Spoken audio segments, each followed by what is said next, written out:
pictures coming through on here. That's all right. It'll be all right. Go ahead. Ready? Let me start it over. 1, 2, 3. All right. Welcome to Outdoor Addictions. Hope everybody's doing well. Hope everybody's had a good week and find a cool spot this week. And Keith, how are you this morning? It's hot, Bruce. So hot. He says that every day.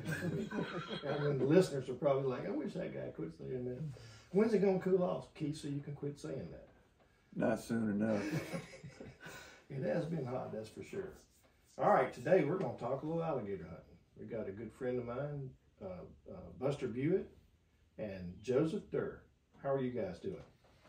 Doing good. Doing good. Thanks for having us, Bruce. Yeah, we're glad to have y'all, man. And we're going to, look, I got involved with gator hunting several years ago with Buster's help. He invited me to go, and I'm going to tell you, I've really enjoyed it. I've been fortunate enough to, we good, Keith?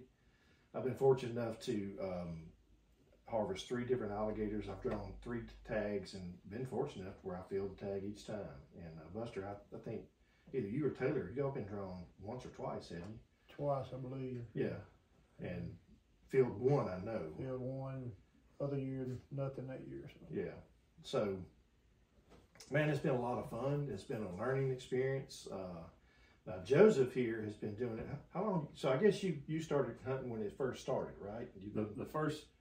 I believe the first year was 2005, and it was only on the reservoir, if I remember correctly. And then subsequent years, maybe 2007 or 2008, they opened up to the southwest zone and a couple of other zones.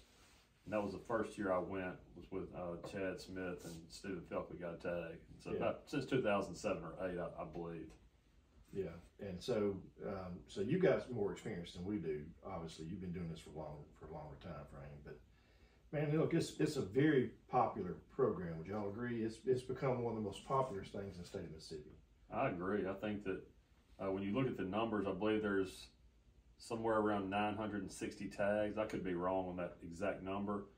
And several thousand people put in. Mm-hmm. And when you wait that day in June, you're checking your email thinking, I hope I get a tag, I hope I get a tag. And that process repeats for me every year, whether I do or don't. And you get on the phone with your friends, seeing who got drawn, and it's just been a great program that Ricky Flint put into place here in Mississippi. I agree. And what I like about it the most is even if you don't get drawn, if you apply with a group of say 5, 6 people, it's a good chance one of the group's going to get drawn. Absolutely. And what I love about the sport is it's very social. We talked about that earlier. It's very social, so you can go with a group of friends, and heck, you can even have multiple boats, right? Where you have an extended family go with you as well. So it's a lot of fun for sure. Well, what's not to be popular? I mean, you're hunting an animal that could eat you. That's so true. So true. And the part of that, the social aspect of it, we deer hunt with our families, and I don't know how many times I've told my children and sometimes my wife, Bruce, hey, can y'all be a little more quiet? Well, you don't have to say that in alligator hunting. So, and my kids can look for the red eyes at the alligator at night. My wife can do the same thing. It's definitely social, and a little more social than your duck and deer hunting. And that's one of the things we appreciate about it. So you've gotten your wife out there with you? I have taken my wife before. We're down to Lake Mary, and she can spot them a lot better than I can. And I cannot get my wife to go. So that was her maiden trip and her last trip. But she enjoyed it. She enjoyed it. A couple of my children have gone, and they've enjoyed it. But my daughters went. I don't think she cared for it a whole lot. She did. She enjoyed it a little bit. So. Well, that seems to be a consensus among people I've talked to. Either you really, really like it, or you go once and don't want to go back. That's true. And the majority of people I've talked to that have gone really like it, yeah, and put in year after year for those tags. But it's definitely a special experience. Absolutely. So we're going to talk a little bit about some of y'all's favorite stories, how big alligators you caught. I know, Joseph, you caught several gators. I mean, do you have an idea of how many you may have caught since you started alligator hunting? Since I started alligator hunting, I tried to think about this last night. I probably caught around 25 or 30. Wow. And that includes alligators we've caught and released as well. And we'll get into it later. With my nuisance trapping, I've caught over 200. Oh, wow. So 25 or 30 during the season, actually while you're hunting during the season. Yes, during the public water season. So total, you're talking about 300 plus, potentially. Potentially. Wow. Wait a minute, can I count the ones like when I take my kids when they were younger up to the museum in Jackson, and can I count those as a catch? We'll let you count those. Okay. We'll let you count those. All right, well, y'all tell us a little bit about how you got started. Just, how'd you get started in this? Joseph, you go first. I guess it was around 2007 or 8 or 9 when they had first opened the season in Southwest Mississippi. We went to Lake Mary. I believe Chad Smith and Stephen Felke got tags, and we went out in Lake Mary and caught a 7-foot alligator. And at the time, we thought that was the biggest alligator in that entire lake. And we dispatched him, and I bet we took 1,000 pictures with him. And we had a great time, and I thought, man, this is something special. You don't have to be quiet. You can be on the water with your friends and cut up. Yeah. And just enjoy each other's company, and maybe walk away with an alligator. So we did that day, and I've been hooked ever since. That's great. How about you, Buster? Really don't know the first year I went, but we, just, it was out there about putting in for a tag and being able to go, and, always like something different and challenging, and something I've never done before. So we finally put in and got a tag, and, to get a tag has changed so many times in the past. You had to put in for a drawing, then you several years of the first come first serve when you call to get in, and now it's just the luck of a draw. So, but hopefully somebody we know gets a tag, and we just try to go, and that's basically just something different and wanted to try out. So I reckon a little dangerous too in there. It is a little bit of danger involved in it, but that's kind of what makes it exciting, like we talked about earlier. So how about you, Keith? I guess last year was your first year. Last year was my favorite time. It was the first time, but it's my favorite time. I had a good time. Like I said, it amazed me how quick it went by, because I've heard of people going out there and being out till 2 o'clock in the morning trying to catch one. And it just seemed like everything fell into place last year, and it was a good time with the meal and all. And then we're on the Mississippi River, and next thing you know, it's dark, and there he is. Yeah, there it is. It really is. So let's talk about a little bit about the nuisance alligator hunting, Joseph. I mean, how'd you get involved in that? Well, I guess after my first trip down to Lake Mary, I started reading up on alligators and knew it was something I really enjoyed. And I started reading up to the Department of Wildlife and saw that there were nuisance trappers in the state. So I called the program manager at the time, Ricky Flint, and I said I wanted to be a nuisance trapper, and he said every redneck does. So I kind of laughed, and he kind of laughed, but he didn't tell me no. So His first mistake. I can be extremely persistent. So I called back every so often, and ultimately he told me that I could be a nuisance trapper if I would leave him alone. So I met him in Macomb, and we went over the rules and regulations, and I've been nuisance trapping for it's close to a decade now. And right now I cover several counties, anywhere from Simpson to Adams, Jefferson, Lincoln, Copiah, Jeff Davis, anywhere there's a big part of the Southwest. Big part of the Southwest. So, and I've enjoyed it. I've caught them from nuisance from a foot long that was in somebody's swimming pool to 11 foot out at Lake Lincoln that was in the swim area, or the ski area, excuse me. Yeah. And it's definitely been an adventure. Have you seen situations where people have fed them, and that's kind of what made them? I know that's a big no-no. You're not supposed to do that, but I would imagine that happens more often. You think? Absolutely. I got a call out in Caseyville, which Caseyville is a strange area for an alligator to be in anyway, because there's not a. Yeah. I guess you have the Homanchita River way out, and I went to a pond and I saw the alligator, and as soon as I pulled out my fishing rod to catch him, he came right to me. And I really didn't need my fishing rod. I put my snare around him and pulled him up on the bank. tank. He was about 5 feet, but obviously he had been being fed, and he didn't give me any trouble, and he actually wanted me to be there until I caught him. So, but people do feed them, which is, like you said, that's a no-no. Yeah, When I was living in Covington County and grew up in that area, graduated from high school there, but there was go fishing out at Lake Mike Connor out there. And there was a pretty good sized gator in that lake. Everybody called him Oscar. And everybody knew that Oscar loved marshmallows. If he was out in the water up by the landing, people would throw marshmallows and he'd go out and eat them.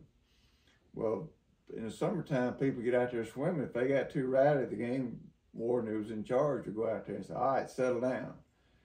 And they didn't settle down pretty soon. After about the second time he'd go tell them to settle down, quiet down a little bit, he'd take a bag of marshmallows out there and start throwing in the water. And everybody knew what that meant. And they'd come out of the water. Oh, guys. Oscar was the enforcer. Oscar was the enforcer. All right, so y'all caught some big alligators. What's the biggest one y'all caught? Buster, what's the biggest one you caught?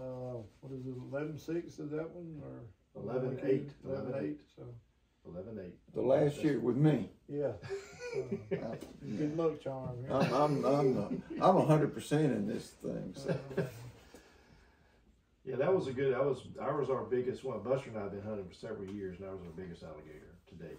And we so desperately want to I want to catch a 12-foot one. I don't know about Buster, but I'd love to see one. We thought sure that one was 12 foot. Yeah, when we first measured. Chris kept reaching down there with a tape trying to measure. We thought he was going to lose a hand. Yeah, Fortunately, I only got a big treble hook in it.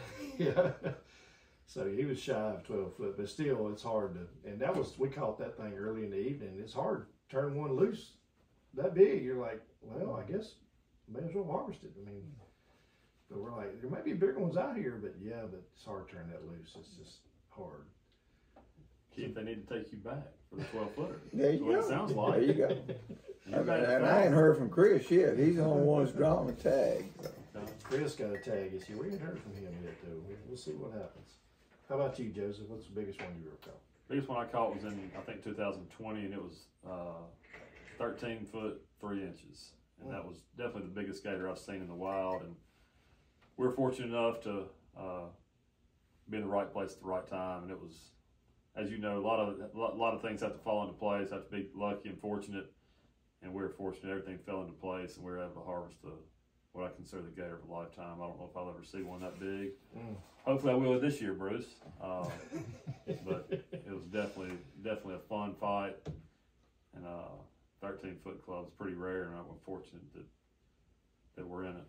I believe you said the folks you were with tried to talk you out into leaving that one, didn't they? They did. They got kind of, he went down, and an alligator can hold its breath underwater during this time of year, a bigger alligator for an hour. And so they said, after about 40 minutes, they were kind of antsy. They're first timers. They said, we're going to go. I said, boys, we're not going anywhere. We're in my boat. We're going to wait on this alligator. And so he came up a few minutes later, and they're certainly glad they stayed. We hooked him with 3 different rods. He broke lines 3 different times. And we were fortunate when they break those lines and he disappears for a few minutes, that's like missing a Boone and Crockett deer. Your heart sinks. I know it. So we're fortunate enough to land him. And that reminds me of a question I was going to ask. What pound test line do you normally use? Buster, what do you use? Anywhere from 80 to 100 or so, whatever I can find, really. I use, on all my casting reels, I use 65-pound Power Pro for braid. And what I found just throughout the nuisance alligator trapping of the season is that you got to be careful, because you don't need to use a heavier line than your rod is weighted for. That's true. A lot of people say they snap their rod on an alligator, when actually if it's a 100-pound line braid and your rod's rated for 65-pound braid, you're going to break your rod. And it's not the alligator, it's that line. That makes sense. Yeah. So Sounds familiar. The lines I have or the rods I have are rated for 65 to 80-pound braid, and so I try not to go over that. And then the big rod, when I get them close to the boat, I've got 200-pound braid that, as you know, looks like about weed eater cord.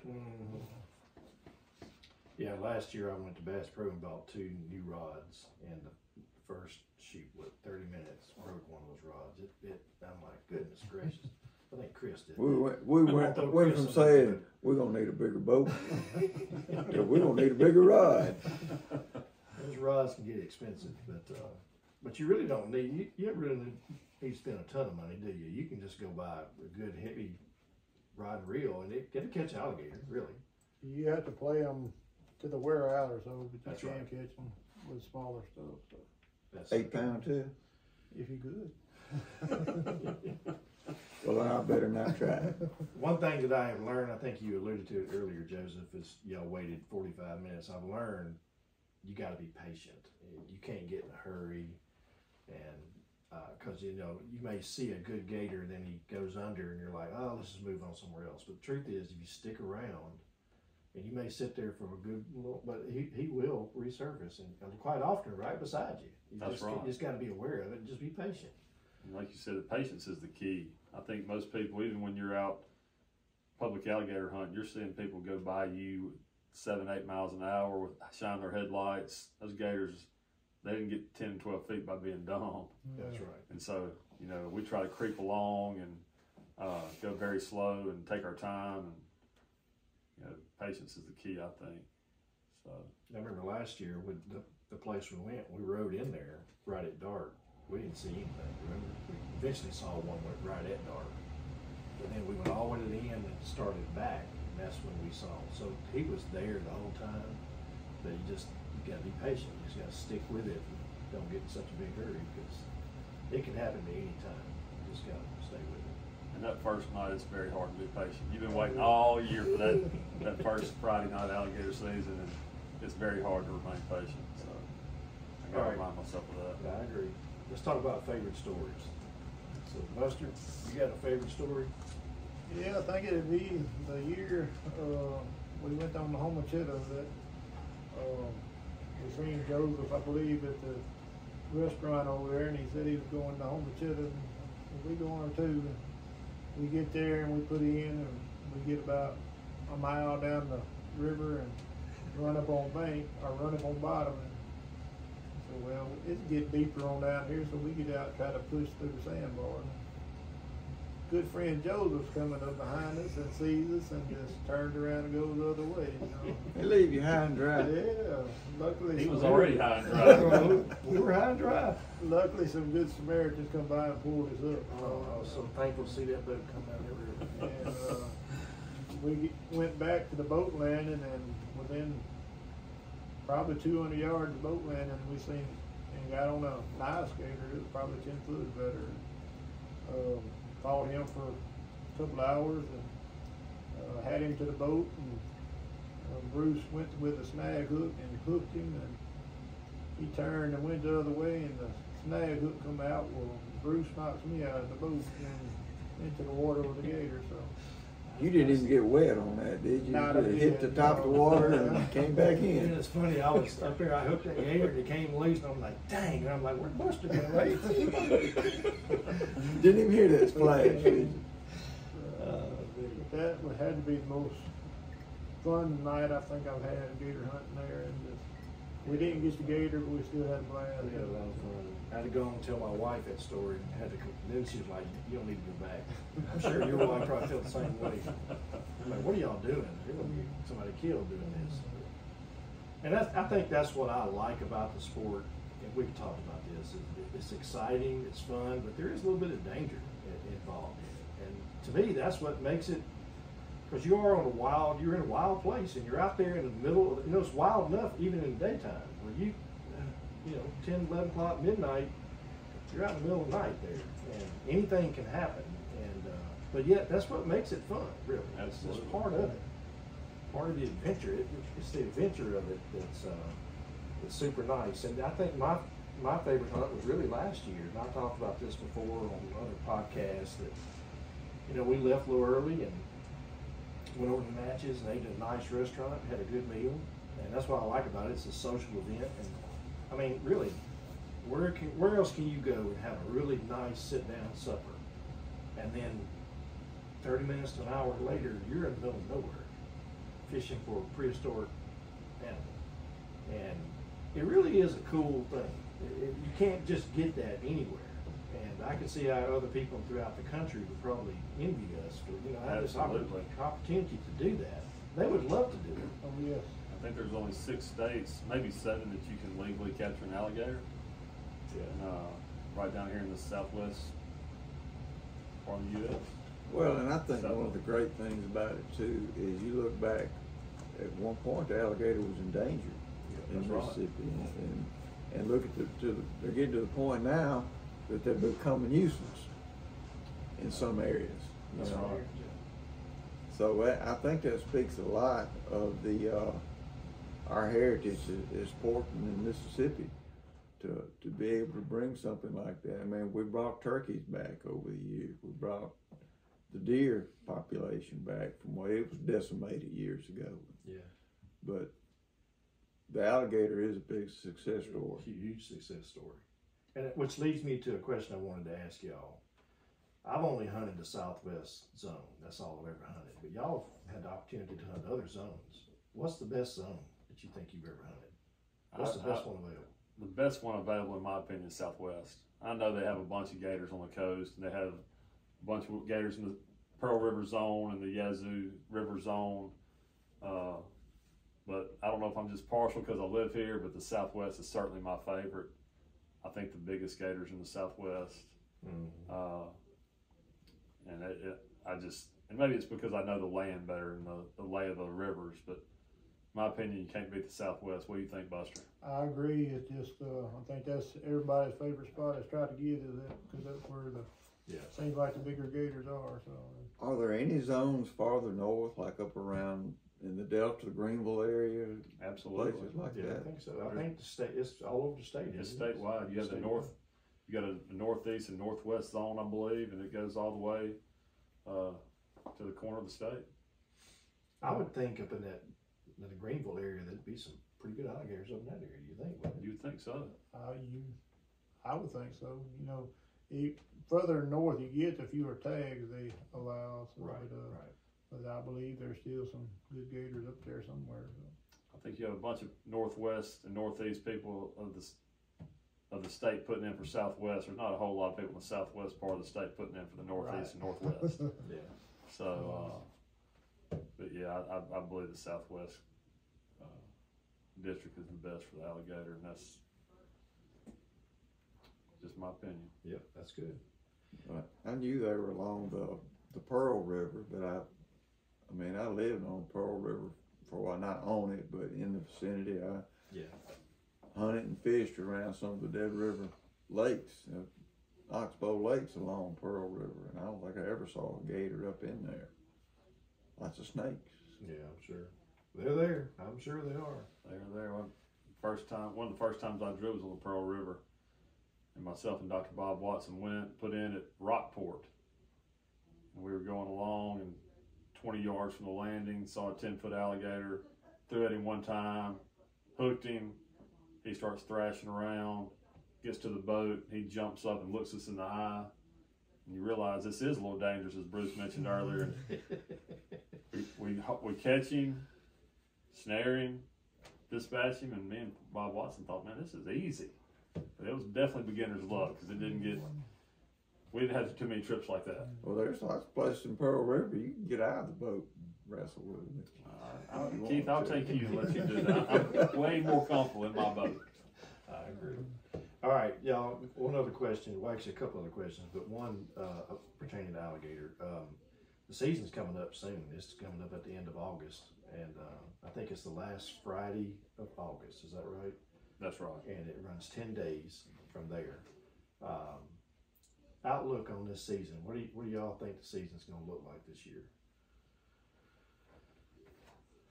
It's going to be pretty rough because the water's sort of low. There's just not as much water as there usually is. I think it's going to be a lot of hunters in the river, and where there are other times, other places they can get to, it's just going to be harder hunting and lower. Do you think the gators will be easier to find, or?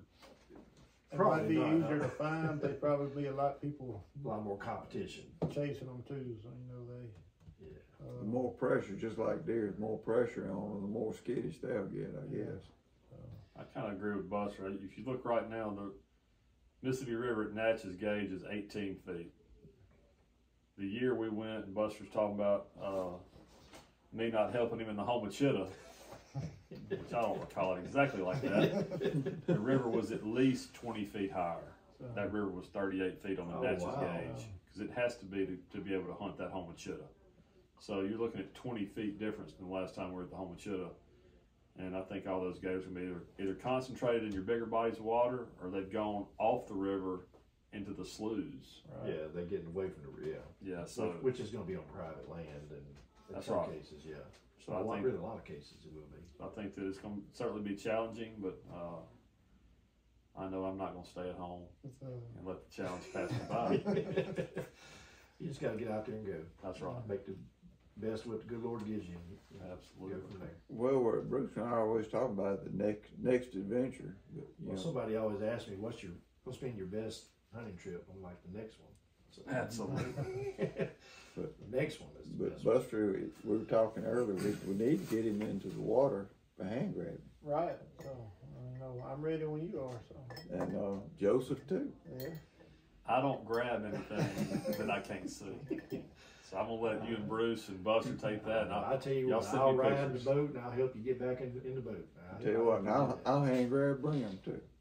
Yeah, Keith claims he can grab a handful of brim with his hands. When I was about 11, 12, yeah, of course. I did. He's quick, fast. But you know, I was trying to think back on any bad alligator hunt I've had, whether I harvested one or not. And I've had bad deer hunts. I've had bad duck hunts that I froze to death and not killed any ducks. But I can't think back of a time where I went alligator hunting and didn't have a great time. And I think that's one of the beauties of alligator hunting. That's a good point. That killing an alligator is just a reward. So, I mean, I've enjoyed every single alligator hunt I've ever been on. I agree with that. Yeah. Out there with good people, good friends, and absolutely. It's just a fun environment. It really is, and I think part of the reason, because it's taking place at night, and which is just unique and different. When's the last time you were on the river at night? I mean, think about it. It's right. Pretty cool. It's also a little scary, but it's pretty cool. I know when the last time I was on the river at night. We don't need none of those stories. Last year. It was last year, last August, right? That's the last time you were there. All right, before we let you guys go, we have another question we always ask all our guests. We're going to ask y'all. Have you ever seen a black panther in the state of Mississippi? No, I have not. Buster, I would have thought you would have seen one, man. So I have not. Have you ever heard stories of people seeing them? Hear stories all the time, but I've never personally seen one myself. So. Okay. I've never seen one.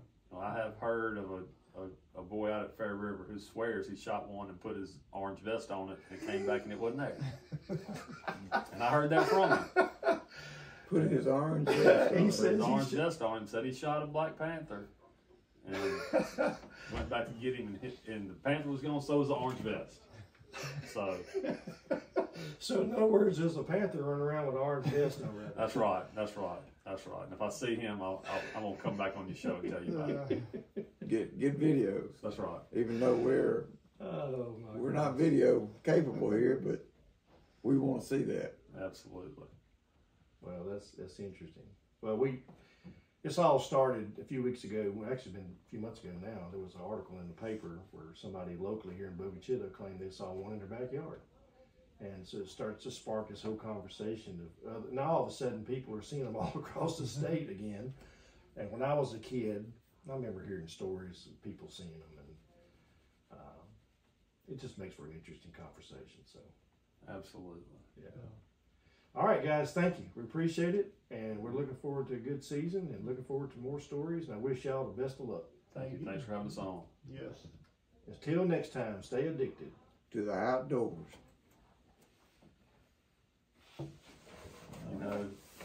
Michael Muscagni used to own Pasta Junction. Did y'all ever eat Pasta Junction? Yeah. I guess I did.